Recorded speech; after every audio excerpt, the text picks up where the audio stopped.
We have some major breaking news this afternoon as it has been officially announced that Dale Jr. has acquired the number 8 trademark, the old school one he had back in the 2000s. What's going on, guys? It's Daniel and welcome back to our video. As I just said a second ago, we got some pretty massive and major breaking news this afternoon as it has been officially announced that Dale Jr. has acquired the old school A style that he had back in the 2000s and the trademark is officially been acquired by him.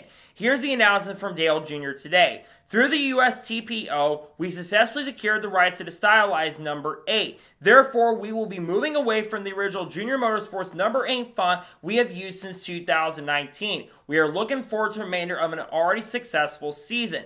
This, of course, comes off the hits of some things that have been going on behind the scenes over the course of the last days. What's been happening is that Lamar Jackson had tried to file a trademark against Dale Jr. and the number 8 font. Now, it sounds like it just wasn't the number 8 Junior Motorsports font or the number 8 DEI font like we all had kind of thought about. It looked like he was just trying to get the number 8 all together as a whole because he thought the era number 8 font was very close to the Junior Motorsports number 8 font. What this means is that trademark thing is probably not going to be happening anymore going forward. This is a big win. When we think about the number 8, we think of it more being with Dale Jr. than it being with Lamar Jackson. The number 8 old school trademark font that Dale Jr. had back in the 2000s, we have been fighting this battle for a very long time. Since, of course, all the way back to 2007, Therese Earnhardt had basically taken over the whole control of the number 8 font that Dale Jr. had for a very long time. And she took over it in 2007 when Dale Jr., of course, left DEI and was, of course, at the time the owner of the team.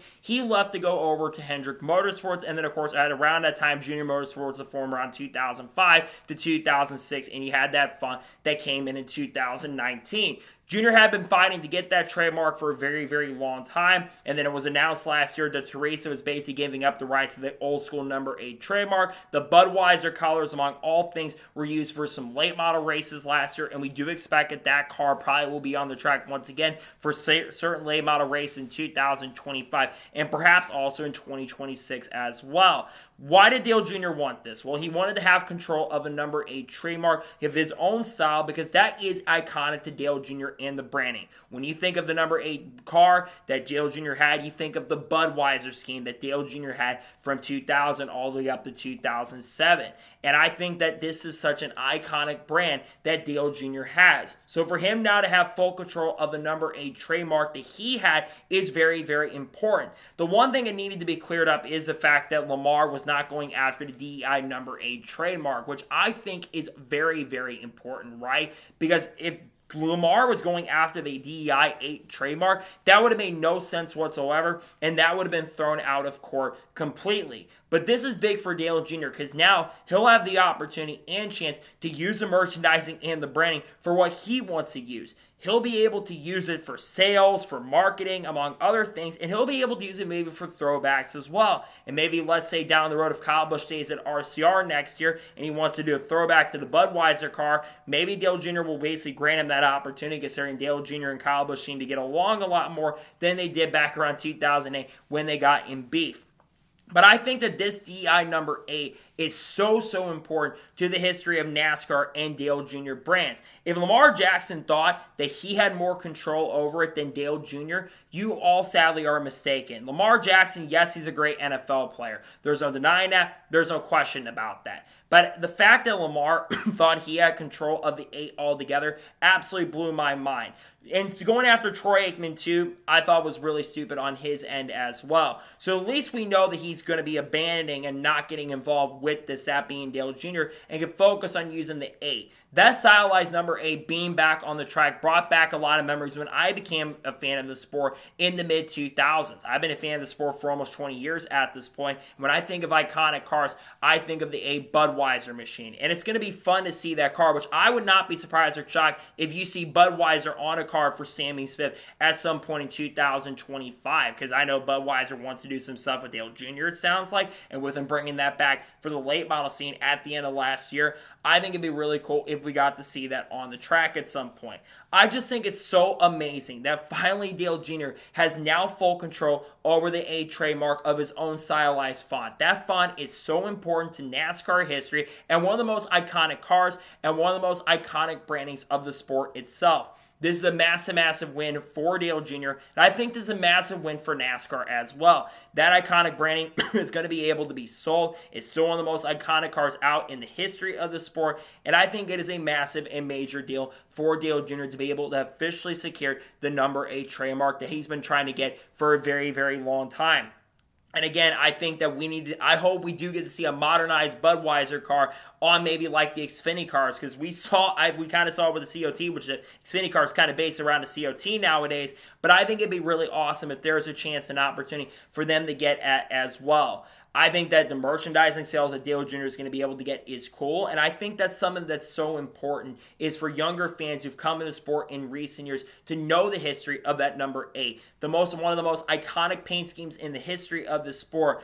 I just think it's fantastic to see that Dale Jr. has been able to get that, and we won't have to deal with the Wicked Witch of the West, that being Teresa Earnhardt, anymore. I think her giving up is somewhat of an outreach to try to maybe repair that family relationship, because they all go back to 2007 when Ricky Rackman and everyone was basically doing the free to 8 stuff and trying to get that basically across for a long time, because Teresa had control of it for so long, and now she gave up control at the end. Junior's been trying to acquire that trademark for so long, and I just think it's pretty dang cool and amazing that Junior is finally able to get that number 8 trademark that he's been working at for so long, and he's been doing for many, many years. He's finally got the 8 back, and I think it's awesome that Junior will be able to use the 8 trademark going forward. Won't have to do any more legal stuff with Lamar Jackson. It seems like that's been gone at this point. I think this had been in the works for quite some time, and I think, again, it's just a big win for the sport as a whole, and a big win for Dale Jr. and Dale Jr. fans as well. I think it's just iconic. I think it's a fantastic branding. It's important to this sport, and I hope we get to see a Budweiser number 8 car, like I've mentioned, once again in the future. It's a huge deal, and it's a massive win for Dale Jr., and I think it's a massive win for Dale Jr. fans as well. This is a big day for Junior, a big day for the history of the sport. Fantastic that Junior is able to get the A Junior Motorsports trademark back under his control. This is a huge, huge deal. So, that is going to be our today's special breaking news report on the 8 trademark going back to Dale Jr. I want to thank you guys for watching. Like, subscribe to the channel, notifications on, so if I win a video, it does go live on my channel. Follow me on Twitter, Facebook, and Instagram, and support me on Patreon as well. Let's go some more of that and comment your thoughts below on today's episode. What are your thoughts about Dale Jr. banning the old school Junior Motorsports font that's been around for a very long time and getting the old school DEI font that he's had for many years back? Let me know your thoughts in the comments below, and would you love to see a Budweiser number 8 car in the future? Let me know your thoughts in the comments below.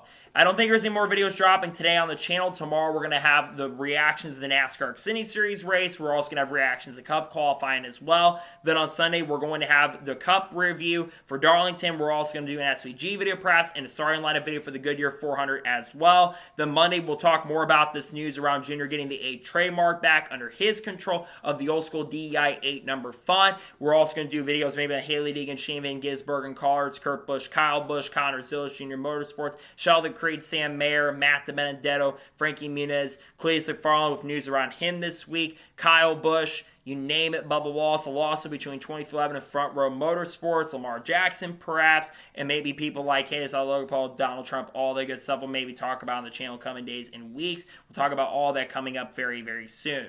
So anyways, like I said, I want to thank you guys for watching today's episode, and I'll see you guys next time for more great, awesome NASCAR content and other motorsports content on the channel like this. Take care, everybody.